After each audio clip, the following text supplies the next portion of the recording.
प्रेम क्या है?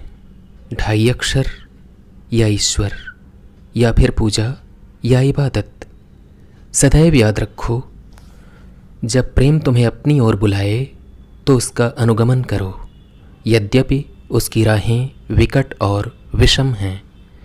जब उसके पंख तुम्हें ढक लेना चाहें तो तुम आत्मसमर्पण कर दो, भले ही उन पंखों के नीचे छिपी तलवार तुम्हें घायल कर दे।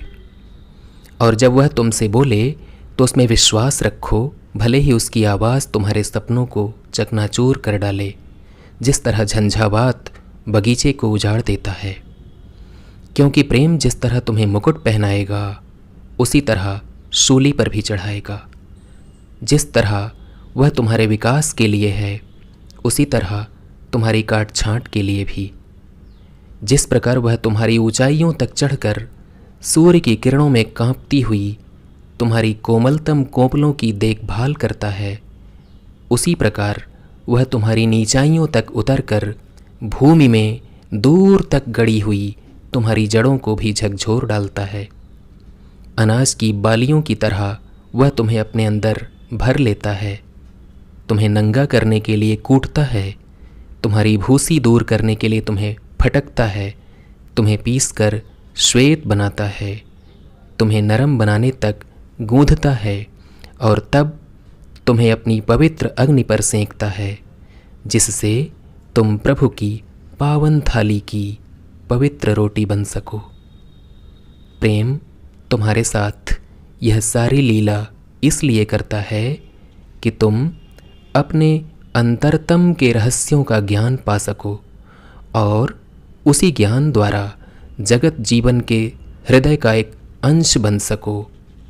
लेकिन यदि भयवश तुम केवल प्रेम की शांति और प्रेम के उल्लास की ही कामना करते हो तो तुम्हारे लिए यही अच्छा है कि तुम अपनी नग्नता को ढक लो और प्रेम की कूटने वाली खलिहान से बाहर चले जाओ और ऋतुहीन संसार में जा बसो, जहाँ तुम हंसोगे तो, लेकिन पूरी हंसी नहीं, जहाँ तुम रोओगे तो, लेकिन सारे आंसुओं के साथ नहीं।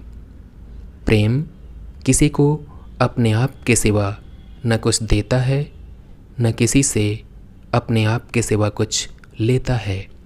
प्रेम न किसी का स्वामी बनता है, न किसी को अपना स्वामी बनाता है, क्योंकि प्रेम प्रेम में ही परिपूर्ण है।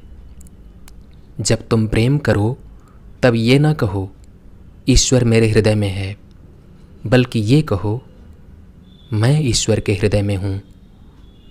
और कभी ना सोचना कि तुम प्रेम का पथ निर्धारित कर सकते हो, क्योंकि प्रेम यदि तुम्हें अधिकारी समझता है तो स्वयं तुम्हारी राह निर्धारित करता होगा। प्रेम अपने आप को संपूर्ण करने के सिवा और कुछ नहीं चाहता। यदि तुम प्रेम करो और तुम्हारे हृदय में कामनाएं उठे ही तो वे ये होनी चाहिए, मैं द्रवित हो सकूं, बहते हुए झरने की तरह रजनी को सुमधुर गीत से भर सकूं, अत्यंत कोमलता की वेदना मैं अनुभव कर सकूं, अपने प्रेम की अनुभूति से मैं घायल हो सकूं, अपनी इच्छा से और हंसते हंसते मैं अपना रक्तदान कर सकूं, पंख फैलाता हुआ हृदय लेकर प्रभात वेला में जाग सकूं और एक और प्रेममय दिन पाने के लिए धन्यवाद कर सकूं, दोपहर को विश्राम कर सकूं और प्रेम के परम आनंद में तल्लीन हो सकूं, दिन ढलने पर कृतज्ञता भरा हृदय लेकर घर लौट सकूं और फिर रात्रि में हृदय में प्रियतम के लिए प्रार्थना और होठों पर उसकी प्रशंसा का गीत लेकर सो सकूं। ये है प्रेम।